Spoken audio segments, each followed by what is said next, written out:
Hey everyone, welcome to Clat Point and let's start आज का the Hindu news discussion.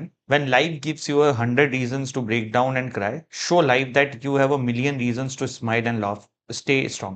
देखो मतलब ये motivation thought as a exam के पर्सपेक्टिव से नहीं है, बट मैं आपके लाइफ के पर्सपेक्टिव से जरूर बोलना चाहूंगा. बहुत बार क्या होता है ना कि वी थिंक यार हमारी लाइफ में ये बेकार हो रहा है या ये हमारे हिसाब से नहीं चल रहा है या जो भी इस तरीके की बातें होती हैं. बहुत बार हम बहुत सारी चीज लाइफ में ऐसी होती है जो हमने नहीं सोची होती है बट हो जाती है, चाहे वो आपकी एग्जाम्स क्रैक करना हो या कोई और भी बात हो. बट उस समय ना ठीक है, मतलब देयर इज टू ऑप्शन ना, या तो अब हम उसी को परेशान रहें, अपने आप को कोसते रहें, या फिर देर आर दिस टाइम ना कि यार नहीं, हम उठेंगे, we will fight it and we will get back. अब आप धोनी को देख लीजिए, उनका अंडर 19 वर्ल्ड कप में सिलेक्शन नहीं हुआ, 23-24 साल तक उन्हें किसी ने पूछा नहीं. तो क्या वो क्रिकेट छोड़ दिए? क्या नहीं छोड़े ना, लगे रहे. हुआ ना.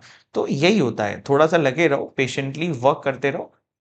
जल्दी होगा, लेट होगा, वो अलग बात है, बट होगा, ज़रूर होगा, ये मान के चलो आप लोग, ठीक है? अगर आप लोग क्लैट 2026 की तैयारी कर रहे हैं, then you can go for our Prahar batch. 24,999 का ये बैच है. 70 plus mocks, live classes, books, personal mentorship, other law entrance test का कोर्स भी इसी में इंक्लूडेड है. सब कुछ आपको इस एग्जाम को क्रैक करने के लिए चाहिए is included in it.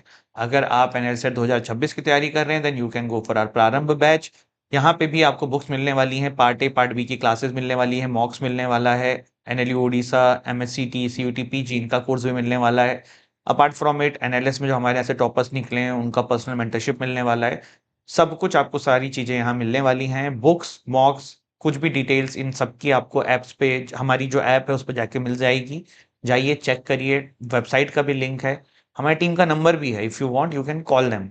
China hits back with 34% tariff on all US products. तो आपको पता है ये गेम अलग चल रहा है, बट ये अच्छी चीज है क्या? नहीं है. देखो, अगर ये इस तरीके से चीजें होती रहे ना तो सामानों का रेट ही बढ़ना है, सस्ता नहीं होना है कुछ. और पैसा वैसे भी लिमिटेड ही आ रहा है, तो ये बड़ा एक समस्या का विषय है. Rajya Sabha clears new Waqf bill after 14 hours of debate. तो राज्यसभा से भी वक्फ बिल क्लियर हो चुका है, डिटेल में हम डिस्कस कर चुके हैं. There is no point of repeating it again and again. यहाँ पे एक्टर रसल ब्रांड हैं, charge with rape and other sexual offences. Police in London ने इनको चार्ज किया है. और एक और चीज है इनके बारे में कि कॉमेडियन भी रहे हुए हैं. एंड कैटी पेरी के आई थिंक ये पुराने हस्बैंड भी रहे. Donald Trump calls for direct talks with Iran और न्यूक्लियर डील. तो ट्रंप इस बार लग रहे हैं कि लड़ाई झगड़े के मूड में नहीं है, चीजों को खत्म करने के मूड में है. तो ईरान न्यूक्लियर डील शायद वापस से रिवाइव हो जाए. Then there is this news, Manipur crisis, Kuki Zo Meitei civil society groups to meet in Delhi today. तो देखो, जो भी सेशन को देख रहा है वो आई थिंक न्यू एस्पिरेंट है, लाइक नेक्स्ट ईयर उनको पेपर देना है. तो मैं ये मान के चल रहा हूँ कि आप लोगों को मणिपुर क्राइसिस अभी नहीं पता है क्या होती है. ये कुकी क्या है, मेटी क्या है, ये सब नहीं पता होगा. तो वो अभी मैं डिटेल में आपको बताऊंगा. मणिपुर क्राइसिस आपको बताऊंगा. कॉन्टेक्स्ट ये है कि इनके जो नेता लोग हैं वो अभी मिले हैं दिल्ली में चीजों को सॉर्ट आउट करने के लिए अमित शाह जी से. पर ये प्रॉब्लम क्या है पूरा मामला, इसको डिटेल में देखते हैं. देखो, मणिपुर क्राइसिस ना, इसमें कुछ नए पॉइंट्स भी ऐड हैं. अगर आप लोगों ने यूट्यूब से ये किया था तो उसमें कुछ पॉइंट्स कम थे जो मैंने अभी इसमें ऐड किए हैं. और अगर क्वेश्चन बनेगा तो इन नए पॉइंट से भी बन सकता है. और ये बहुत इंपॉर्टेंट टॉपिक है, चाहे क्लैट की मैं बात करूं चाहे मैं एनएलसेट की बात करूं. ध्यान लगा के सुन लेना, इसको एज इट इज कॉपी में डाल देना. मणिपुर क्राइसिस से अगर कोई भी क्वेश्चन आएगा किसी भी एग्जाम में ना, आप गलत नहीं करोगे, ये मेरी गारंटी है. अगर ऐसा हो जाए तो बता देना, फिर बोलोगे सर क्या आपकी फीस रिफंड कर देंगे. ठीक, अब ये नहीं खुद से क्वेश्चन बना के आ जाओगे सर मणिपुर का पहले नाम क्या आता है, कुछ भी मतलब बकवास टाइप का है ना. चलो थोड़ा इसको समझते हैं, जानने की कोशिश करते हैं. ठीक है, पहले मुझे ये बताओ कि क्या मणिपुर जब हमारा देश आजाद हुआ था उसी समय से भारत का पार्ट था कि नहीं था? किसी को माइक ऑन करके बताना है इसका जवाब. बहुत देर हो गई, मैं ही बोल रहा हूं, थोड़ा सा कोई और बोले. मणिपुर जो है भारत का पार्ट आजादी के बाद से था या पहले से ही जब भारत आजाद हुआ तो उसका एक अभिन्न पार्ट की तरह था? जल्दी से कोई भी अपना हैंड रेस करे.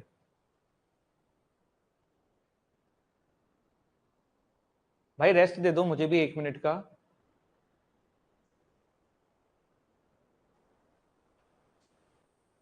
अरे नो तो लिख दिया है, नो क्या? ठीक है नंदिनी, चलो मान लिया प्रिंसली स्टेट था. तो भारत में कब ऐड हुआ?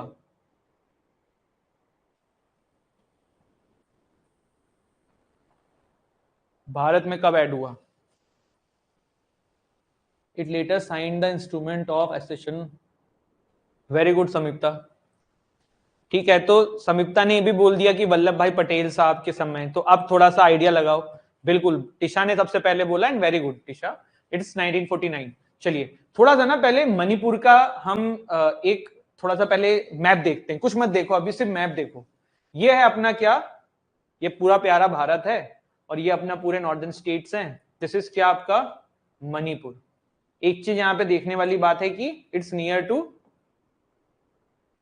कहां बताओ, मणिपुर हो गया म्यांमार, ठीक है, म्यांमार को बर्मा भी कहते हैं।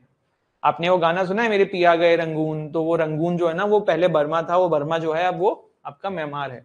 तो नागालैंड हो गया, इधर इधर मेघालय हो गया, इधर आसाम हो गया, इधर त्रिपुरा हो गया। मैं आपको हर बार बोलता हूं, मैं फिर बोलूंगा, जब भी किसी स्टेट के बारे में कुछ भी पढ़ो या कोई भी करंट अफेयर हो, उसकी ज्योग्राफिकल लोकेशन ध्यान रखो। सभी लोग अब 5 सेकंड का पॉज लो और आप अभी जहां भी जिस भी स्टेट में बैठे हो उसके आसपास के 3 स्टेट सोच के देखो। मैं 100% कह रहा हूं कि आप में से 60% नहीं बता पाएंगे, 3 स्टेट नहीं बता पाओगे आसपास के जो बॉर्डर टच करते हैं। जिस भी स्टेट में बैठे हो सोच के देखो। जैसे मैं यूपी में हूं, तो अब मैं यहां से कैसे इसको क्योंकि क्यों नहीं कर पाएंगे, मैं इसका भी रीजन देता हूं, क्योंकि दिमाग में मैप ही नहीं है। हमने ज्योग्राफी में पढ़ा था बचपन में, वो अलग बात है, बट हमारे दिमाग में मैप नहीं है। ये बहुत गलत है। आपको मैप अगर क्लियर हो गया ना, पहले इंडिया का करो, फिर जब धीरे धीरे कॉलेज में जाओगे, बड़े होगे और आगे पढ़ोगे, तो वर्ल्ड मैप भी करने की कोशिश करना। जैसे मैं आपको छोटा सा एग्जांपल देता हूँ, कहीं भी ट्रेवल करो, मैं अभी केरल गया था, तो मैं केरल में अभी मुन्नार गया था, तो मुझे लोकेशन नहीं पता थी एग्जैक्ट कि केरल में मुन्नार किस साइड में। तो मैंने सबसे पहले कहीं भी जाता हूँ, सबसे पहले देखता हूँ मैप में कहाँ है। इससे क्या होता है कि वो हमेशा के लिए याद हो जाता है। गुजरात जा रहे हो तो पता होना चाहिए कि हाँ भारत के नक्शे में यहाँ है, उसके नीचे क्या है, उसके ऊपर क्या है।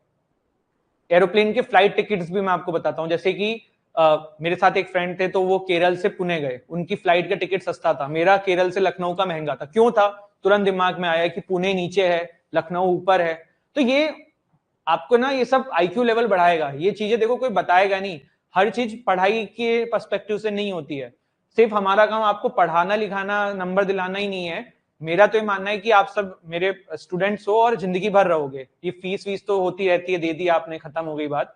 आगे भी आप कुछ भी करोगे, आप में से जैसे हर साल ऐसे बच्चे होते हैं कि कुछ बच्चे नहीं टच में रहते हैं, वो नहीं रहना चाहते, मत रहो। लेकिन जो रहना चाहता है जिंदगी भर रहे। और आप लोगों का मेरा एक पर्सपेक्टिव है कि आपको ओवरऑल डेवलपमेंट पे ध्यान देना चाहिए। तो ये सब चीजें ना आपका आईक्यू लेवल बढ़ाएंगी फ्यूचर में। और कहीं क्या पता जुडिशरी यूपीएससी का मन ठान लो तो वहां ये काम भी आएगा। ठीक है, चलिए बहुत बकवास हो गई। हाँ, पूरी Kashmir comes with these to.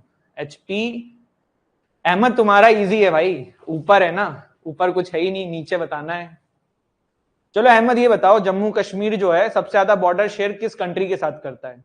दुआ एंड अहमद जवाब दें। Sir I live in Chandigarh so it is borders with Punjab and Haryana. देखो आप लोगों का इजी है समीपता, आप क्योंकि पाकिस्तान है इधर तो चल रहा है। सर दिल्ली के पास 2 ही स्टेट हैं। गलत है यार आर्यन, 2 कैसे हैं? 2 कैसे हैं? Prem sir I have remember India map. ठीक है ठीक है, चलिए अहमद कुछ पूछा है मैंने जवाब नहीं दिया भाई। चलो देखो जम्मू कश्मीर वालों का एक्चुअल में इजी है भाई, उधर कुछ है ही नहीं, ऊपर नीचे नीचे भाई आपको बताना है। अब जैसे जो सेंटर में हो जाता है ना वहां दिक्कत हो जाती है।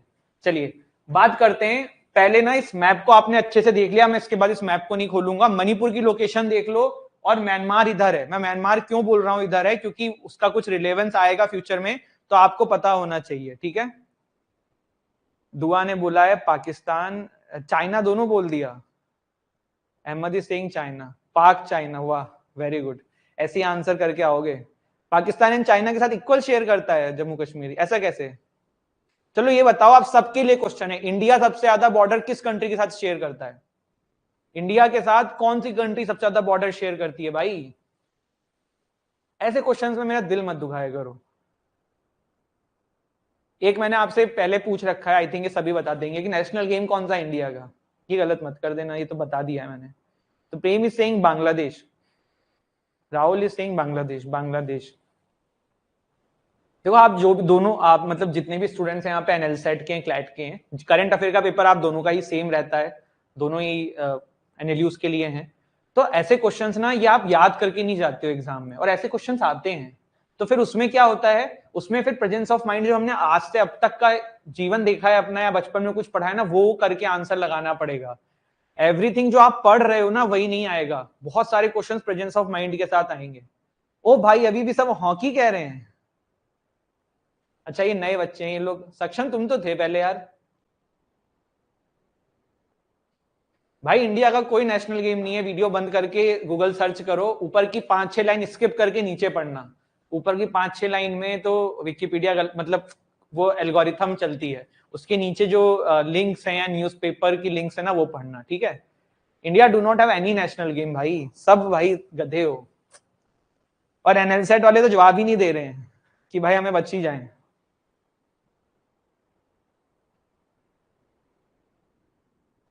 चलो आ जाते हैं वापस क्लास की तरफ। सर आई थॉट आप बाउंड्रीज पूछ रहे हैं, बस वो ओवियो पाकिस्तान, ठीक है। चलो लोकेशन देख लिया, ठीक है। अब अपन बात करते हैं थोड़ा सा पहले ना मणिपुर के बारे में देखते हैं। मणिपुर में अभी क्या चल रहा है, पूरा ध्यान इसकी तरफ लगा देना। द वैली, ओ भाई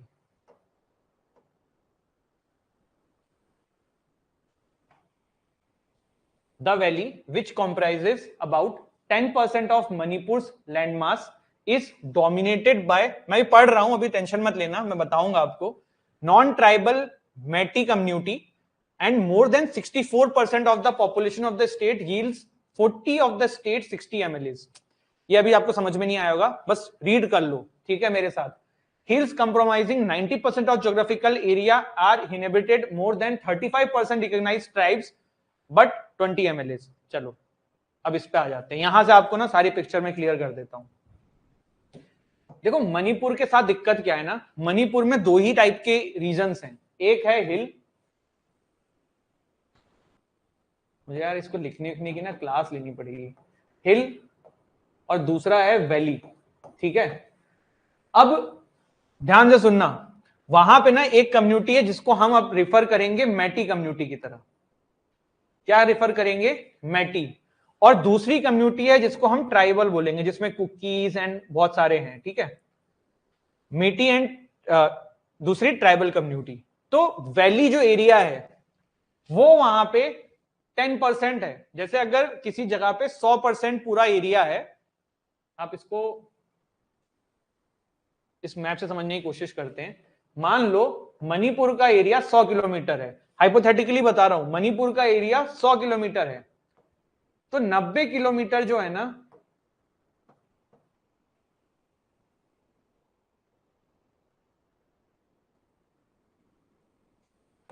नब्बे किलोमीटर हिल्स है और 10 किलोमीटर वैली है, ठीक है। अब वापस से पीछे चलते हैं, ठीक। जो अब अगर पॉपुलेशन देखें, ये तो मैंने आपको क्या बताया एरिया वाइज, अब पॉपुलेशन देखते हैं। मान लो 100 लोग रहते हैं मणिपुर में, कितने रहते हैं, 100 लोग। 100 में से 65% लोग, सॉरी 100% की बात नहीं कर रहे हम, सिर्फ 100% से समझ रहे हैं कि मणिपुर की पॉपुलेशन ही 100 है। 100 में से 65 लोग इस 10 किलोमीटर के एरिया में रहते हैं और 35 लोग इस 90 किलोमीटर के एरिया से रहते हैं। यही हुआ ना, हाँ यही हुआ, ठीक है। 100 ये वाली चीज क्लियर हुई। अब समझो इस पूरे मणिपुर के 100 लोगों की लेजिस्लेटिव असेंबली में 60 सीट्स हैं। कितनी है, 60। 60 में से 40 जो है ना वो आपके जो 10 किलोमीटर में जो 65 लोग रह रहे हैं ये ओन करते हैं, मतलब इनकी है। और बची हुई 20 सीट जो 35 लोग रह रहे हैं आपके बचे हुए 90 किलोमीटर में, इनकी है। पहले बताओ इसमें किसी को डाउट है, जल्दी से, कंफ्यूजन हो सकता है, मैं रिपीट करूंगा, जल्दी बताओ।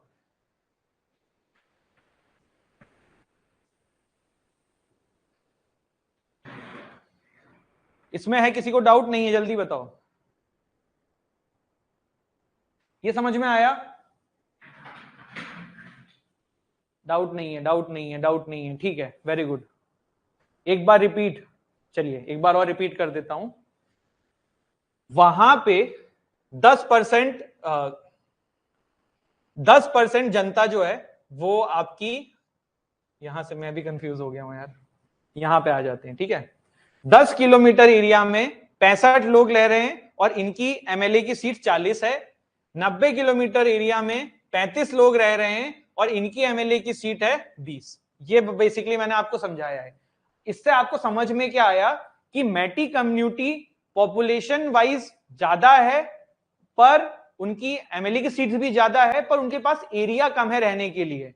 दूसरी चीज हमें समझ में आई कि जो ट्राइबल कम्युनिटी है वो जनसंख्या में कम है, लेकिन उनके पास रहने के लिए एरिया ज्यादा है। ठीक है, जो हिल एरिया है ना, वहां पे मैटी कम्युनिटी जो है वो प्रॉपर्टीज नहीं खरीद सकते हैं, they can not live there, और वहां पे जो है आपका अधिकार जो है वो ट्राइबल कम्युनिटीज का है। ठीक है, अभी इतनी सारी चीजें समझ में आई सहज एंड एवरीवन? ठीक है, अब थोड़ा समझने की कोशिश करते हैं। मैटी कम्युनिटी जो है ना, ये मोस्टली वहां पे आपके हिंदू हैं और थोड़े बहुत मुस्लिम लोग इसमें हैं। जो आपके ट्राइबल कम्युनिटी है, यहां पे मेरे पास होगा ये, ठीक है, ये बहुत डायनेमिक समझोगे तभी आप समझ पाओगे हो क्या रहा है वहां पे। मेजॉरिटी ऑफ द, अबे भाई इसकी कल मैं क्लास लेता हूं यार, मुझे सही में दिक्कत हो रही है। मेजॉरिटी ऑफ द मेटीज जो हैं वो हिंदूज हैं और कुछ मुस्लिम्स हैं। बस बाकी जो रिकॉग्नाइज ट्राइब्स है, जैसे मैं आपको मैटीज बोल रहा हूं प्लस दूसरी ट्राइब्स शब्द क्यों बोल रहा हूं, क्योंकि ट्राइब्स में बहुत छोटे छोटे अलग अलग कम्युनिटीज हैं, जैसे कि आपकी नागा ग्रुप हो गया, कुक्की ट्राइब हो गई, और ये लोग मोस्टली क्या है, क्रिश्चियंस हैं।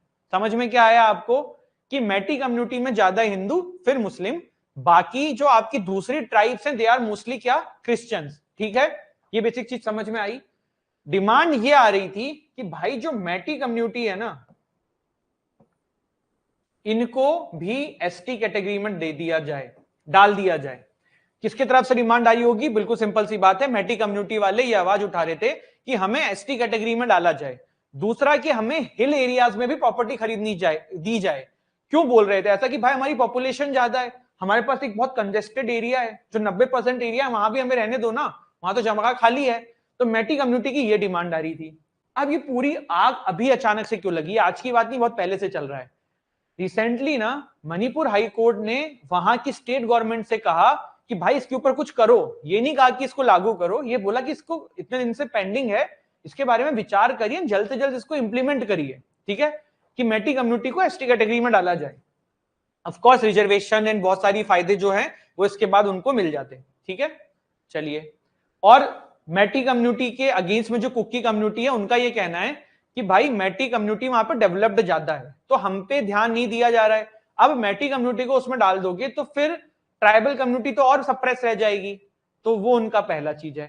दूसरा, ट्राइबल कम्युनिटी का ये कहना है कि यार तुम सारी तो लेजिस्लेटिव असेंबली की सीट्स लेके बैठे हो, हमें भी दो ना, हमें भी इक्वालिटी दो ना। तो ये डिमांड आपकी ट्राइबल कम्युनिटी की आ रही थी। मणिपुर के अंदर ना देखा जाए तो ऐसे कितनी डिस्ट्रिक्ट्स हैं? 16। ये क्वेश्चन आ सकता है, ध्यान रखना। कितने डिस्ट्रिक्ट्स हैं? 16।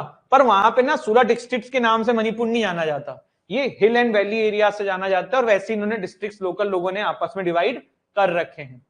कॉज ऑफ कॉन्फ्लिक्ट क्या है? मैंने आपको बताया कि मैटी कम्युनिटी जो है वो अपने डिमांड्स रख रही है, ट्राइबल कम्युनिटी जो है वो अपने डिमांड्स रख रही है।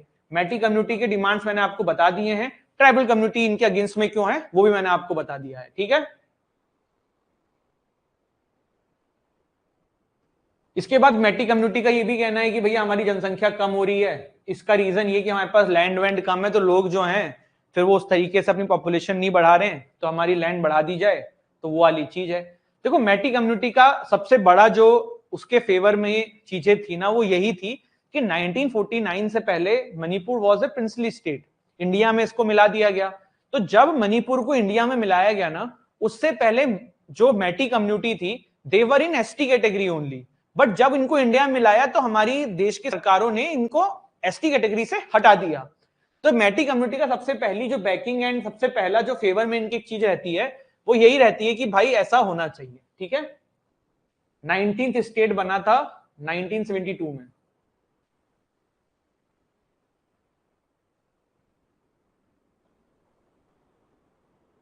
यार देखो ना, इसकी हिस्ट्री है, आई थिंक ये कि मणिपुर के नाम से नहीं आया था ये, इसको 1972 में एग्जैक्ट किया था। जिसको पता हो थोड़ा बता देना, मेरे दिमाग से अभी स्लिप हो रहा है, बट इट वाज इन 1972 कि अच्छा ठीक है, सॉरी, पहले ये यूटी था, इसको बाद में 19th स्टेट ऑफ इंडिया कर दिया गया।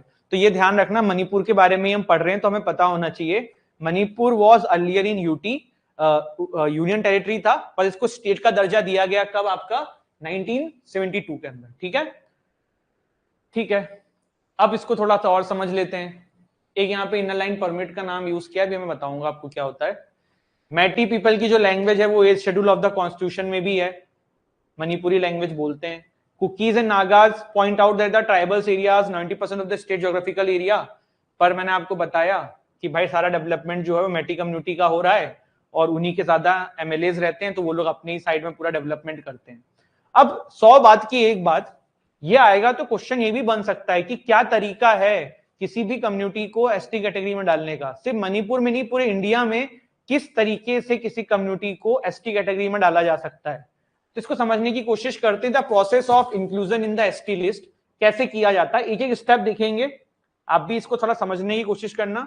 एमसीक्यू में कुछ फंसेगा तो देख लेना। स्टेट गवर्नमेंट, ओ भाई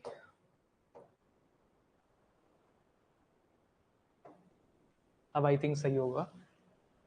state government start recommendation for inclusion of the tribes in the list of ST. ठीक है, सबसे पहले स्टेट गवर्नमेंट इनिशिएशंस लेती है, फिर उनके रिकमेंडेशन के बाद ट्राइबल अफेयर मिनिस्ट्री रिव्यू करती है and then registrar general of India को भेजा जाता है जो कि होम मिनिस्ट्री के अंडर में रहता है। जब यहां से अप्रूवल आ जाती है तब national commission for scheduled tribes के पास मैटर जाता है।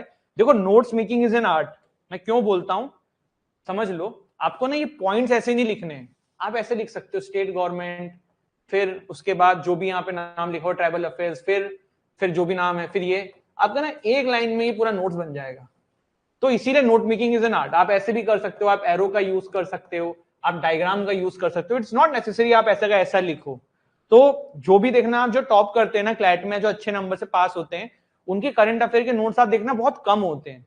एनएल सेट में भी जो जैसे वरना निकली थी तो बहुत ही कम थे। क्यों? क्योंकि ज्यादा नोट्स आप पढ़ ही नहीं पाओगे। आपको यही स्मार्ट तरीके हैं नोट्स बनाने के भी, तो वो धीरे धीरे डेवलप करो अपने अंदर की कैसे आप कॉम्पाइज कर सकते हो चीजों को, कितना कम से कम कर सकते हो। तो अप्रूवल के बाद national commission for scheduled tribes के पास बात जाती है, फिर कैबिनेट पे मैटर चला जाता है फॉर फाइनल डिसीजन।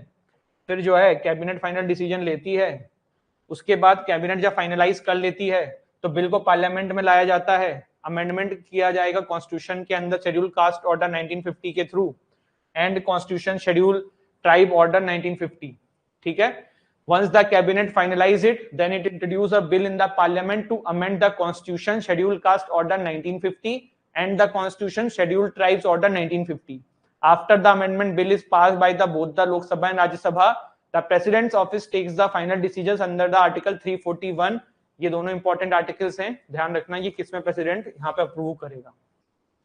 ये देखो एसटी कैटेगरी के अंदर इंक्लूजन की जो प्रोसेस है ना, ये मणिपुर की वजह से बहुत न्यूज में है और आपको ये पता होनी चाहिए, ये इंपॉर्टेंट है। इसको आराम से सेशन के बाद जब भी आप देख के करना चाहो या अभी बनाना चाहो बना लो। मुझे नहीं पता आप लोग कैसे क्या करते हो नोट्स मेकिंग का काम, बट इसको करना। ठीक है, इसके बाद एक टर्म यहाँ पे यूज हुई थी इनर लाइन परमिट सिस्टम, तो मैं थोड़ा सा आपको बता देता हूँ। इनर लाइन परमिट सिस्टम एक अपने आप में एक अलग कॉन्सेप्ट है, बट अभी यहाँ पे चर्चा पे आया है तो मैं आपको इसलिए समझाने की कोशिश कर रहा हूँ। देखो जो हमारे नॉर्थ ईस्टर्न स्टेट्स थे ना, ये बहुत ही ज्यादा रिच हैं मिनरल्स एंड और सारी चीजों को लेके। तो जो ब्रिटिशर्स थे ना, वो जब भारत में आए तब उनको ये चीज समझ में आ गई कि नॉर्थ ईस्टर्न स्टेट्स को प्रोटेक्ट करना है, क्योंकि भैया वो यहाँ पे चाय की खेती एंड सारी चीजें करते थे। तो ब्रिटिशर्स ने एक कानून बनाया कि भाई भारत का कोई नागरिक, आप आज की डेट में दिल्ली से केरल जाना चाहो, दिल्ली से यूपी आना चाहो, कोई आपको डॉक्यूमेंट चाहिए? नहीं चाहिए। बट अगर आप दिल्ली से नॉर्थ ईस्टर्न स्टेट्स में जाना चाहो ना, आपको इनर लाइन परमिट चाहिए रहेगा। बिल्कुल सही सुन रहे हो, ये ब्रिटिशर्स लेके आए थे कि भाई जिससे वो उस साइड की प्रॉपर्टीज को बचा सके। आप वहां पे जमीन नहीं खरीद सकते हो, बहुत सारे नियम से नॉर्थ ईस्टर्न स्टेट्स में। वो कौन कौन से हैं? मिजोरम, मणिपुर, नागालैंड, अरुणाचल प्रदेश। ठीक है, और भी हैं इसमें एक दो यार, 7 हैं आई थिंक, है ना? अरुणाचल प्रदेश, मिजोरम, नागालैंड, मणिपुर और एक दो और हैं, इसमें देख लेना यार अभी, क्योंकि इसमें क्या होता है ना, देखो नॉर्थ ईस्टर्न स्टेट्स में बवाल होते रहते हैं कि हमें भी डालो, हमें भी डालो, हमें भी करो। मेरे हिसाब से तो ये 4 ही हैं, बट एक बार आप चेक कर लेना। ठीक है, इसमें कोई नया ऐड हुआ है नहीं हुआ है। मणिपुर भी पहले नहीं था, अभी बाद में डाला गया है। तो ये ब्रिटिशर्स जो लेके आए थे ना, वो लाए थे Bengal Eastern Frontier Regulation Act 1873 के थ्रू, कि भाई भारत के किसी भी नागरिक को इन नॉर्थ ईस्टर्न स्टेट्स में जाना होगा तो उनको इनर लाइन परमिट लेके जाना पड़ेगा, ठीक है। आफ्टर टाइम जब देश आजाद हुआ तब हमारे देश के कॉन्स्टिट्यूशन मेकर ने इसको आगे बढ़ा दिया और बस जो ये पूरा एक्ट था इसमें पहले ब्रिटिश सब्जेक्ट्स लिखा हुआ था उसको चेंज करके सिटीजन्स ऑफ इंडिया कर दिया गया, ठीक है। और आज की डेट में भी इनर लाइन परमिट चल रहा है जैसा कि मैंने आपको बताया। और इस पे देखो इनर लाइन परमिट पे अगर क्वेश्चन आता है ना तो एक क्वेश्चन ये बनता है कि क्या कोई फॉरेनर भारत में ट्रेवल कर रहा है क्या उसको भी वहां पे इनर लाइन परमिट लेके जाना पड़ेगा, तो जवाब होगा नहीं। इनर लाइन परमिट सिर्फ इंडियंस पे एप्लीकेबल होता है, फॉरेनर्स के लिए वहां पे जो है वो है प्रोटेक्टेड एरिया परमिट। ये क्या हुआ भाई?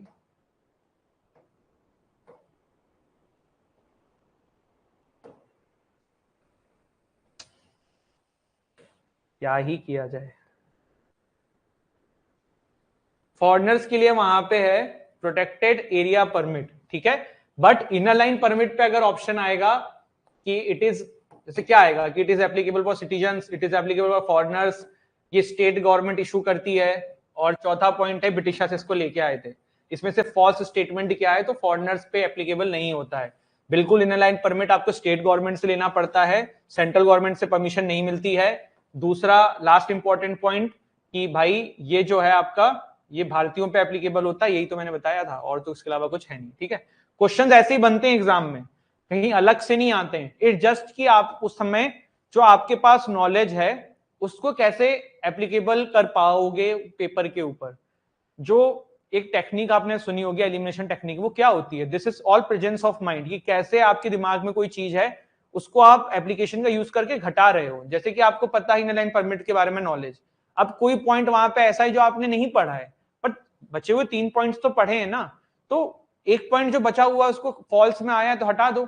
ऐसी एलिमिनेशन टेक्निक में आपको जो जो आंसर नहीं लगते हैं उसको हटा दो। और हर में तुक्का नहीं मारना है, एनएलसेट वाले तो मारो क्योंकि आपका तो अनअटेम्प्टेड में भी नेगेटिव है, लेकिन क्लैट वालों के लिए कि आपको हर क्वेश्चन अटेम्प्ट करने की जरूरत नहीं है। विथ टाइम ये रियलाइज करो कि आपका गुड अटेम्प्ट क्या है हर सब्जेक्ट के अंदर। जरूरी नहीं है ना कि अगर 25 नंबर की करंट अफेयर सारी 25 कर डालो, नेगेटिव क्यों जाना है? अगर 22, 23, 21, 20 पे करके इफिशिएंसी उतनी आ रही है कि 18, 19, 20 नंबर ले आ रहे हो तो ज्यादा बेटर है ना यार, क्यों समय वेस्ट करना है।